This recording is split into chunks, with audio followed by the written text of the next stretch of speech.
Right, the name of this book is African Presence in Early Europe by Ivan van Sertima. Let's go to page 14. Alright.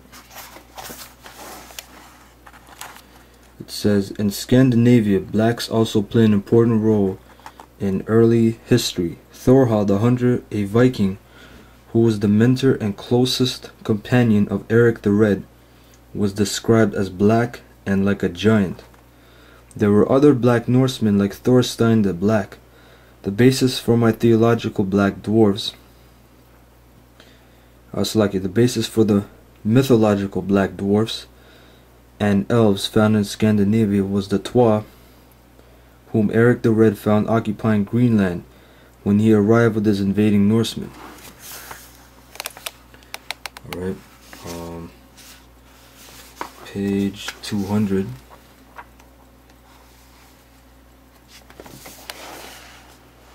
Says the writings of Tacitus mention the dark complexion of the Silures, or black Celts, and the unusually curly hair, which means woolly hair, and maintain that a black aboriginal race lived side by side with a white one in the British Isles in pre-Roman times. Now these are mostly Japhetic people. Another claim comes from David McRitchie, who declared that the Moors dominated Scotland as late as the time of the Saxon kings. The Saxons were Israelites anyway. He goes on to state that as late as the 10th century, 3 provinces in Scotland were wholly black, and the supreme ruler of these became for a time the paramount king of transmarine Scotland. And this guy David McRitchie, he's a British archaeologist, a so-called Caucasian. Alright. Let's go to page 240. I believe there's an image. Yeah, there's an image right here. Woolly-haired Swedish warrior of the Viking age. Alright. Woolly-haired, as you can see.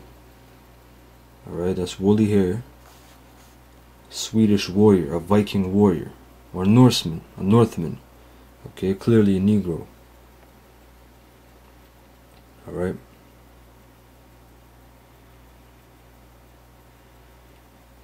Okay, now I want to go in this book for 1 second. It's called the Royal Panoply, Brief Lives of the English Monarchs.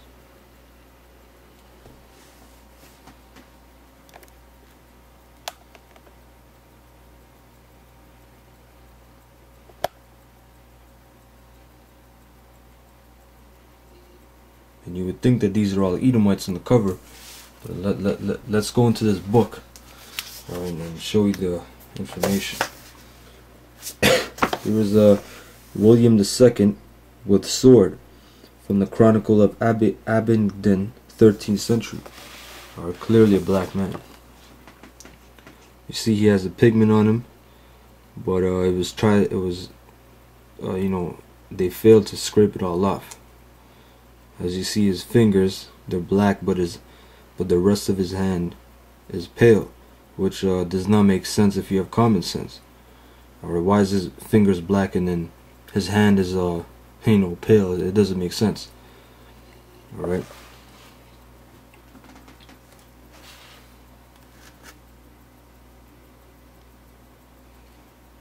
Alright. Let's go to page 80. Page 80 shows Edward I pays homage to the King of France. Alright, and what they do, they focus on the middle, but you have black people in the back, because they can't whitewash those.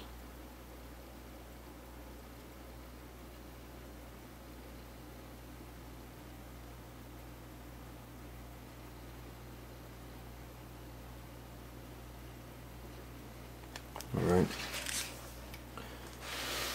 Page 175.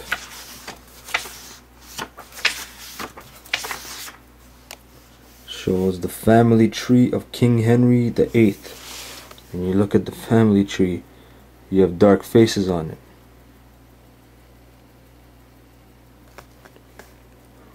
Right? They try to whitewash these faces, which they almost all of them they have, but you could still see dark pigment on some of them.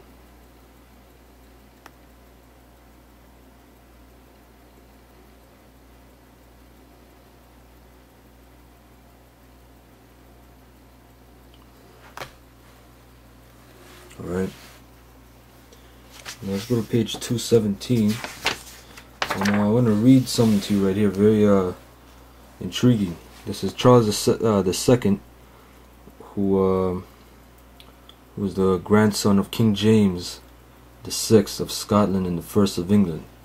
And here you see a false rendition of him. This is a false image of him.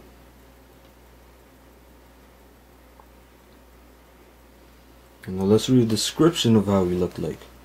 Page 217. This is what it says. The tiny, swarthy. Now what does swarthy mean? Swarthy means dark skin. The tiny, swarthy infant that Charles I's Queen Henrietta Maria brought into the world on May 29th, 1630 was something of an embarrassment. Let's read why. At present he is so black. What does that say? I'm gonna read it again, man. At present he is so black that I am ashamed of him, was the Queen's candid comment on her olive-skinned son. Now they try to put the sugar coating on the olive skin and swarthy. He was so black that his mother was ashamed of him, who resembled his Medici ancestors in the hue of his complexion. Alright, that's a cut, man. So this guy, he was not it. I'm going to show you a real image of him. So you're looking at this guy right here as Charles the Second, a damn cracker. This is a false image of Charles II. This is a real image of Charles II right here.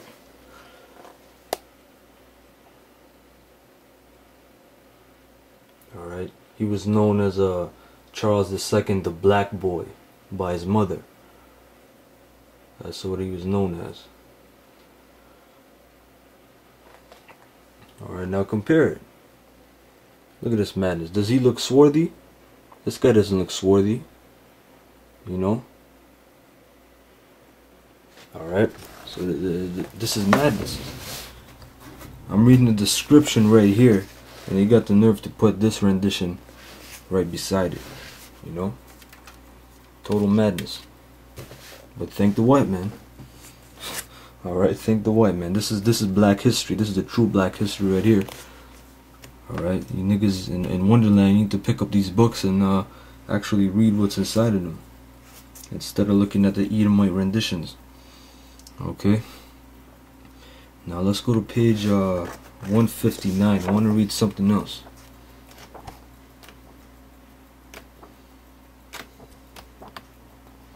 This is about Henry VII.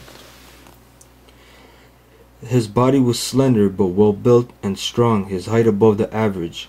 His appearance was remarkably attractive. Now I want you to remember this. Remarkably attractive, so he was not ugly. And his face was cheerful, especially when speaking. His complexion sallow. Now, I looked up this word sallow because I know that Esau uses, well, it tells in the scriptures that his words were smoother than butter. You know, and all this stuff. So I looked up this word sallow. Alright, because the Spirit told me to look it up.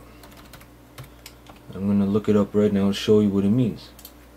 Because we read right here, his appearance was remarkably attractive and his face cheerful, so he wasn't ugly.